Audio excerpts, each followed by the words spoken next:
আমরা যে 5 অগাস্টের পর থেকে আমাদের নাগরিকতা বা ভোটের অধিকার যে আমরা ফিরেই পাইছি, ভোটের অধিকার না পাইছি, কিন্তু ভোটটা তো দিতে হয়েছে। আমরা গত 3 বছর তো ভোট দিতে পারিনি। 3টে সেশন, 3 বছর নয়, 3 সেশনে 3 বছর 15 বছর। এই 15 বছর তো আমরা কোনো ভোট দিতে পারিনি। কেন দিতে পারিনি? পাচ্ছেন কেউ কেন যাইতেন?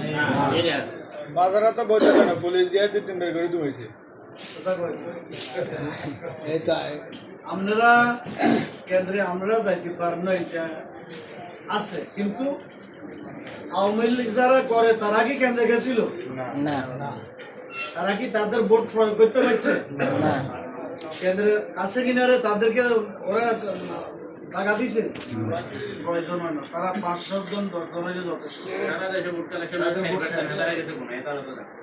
এবং তাদের ভোট দিনে লওয়া লাগে না। অনেক জায়গায়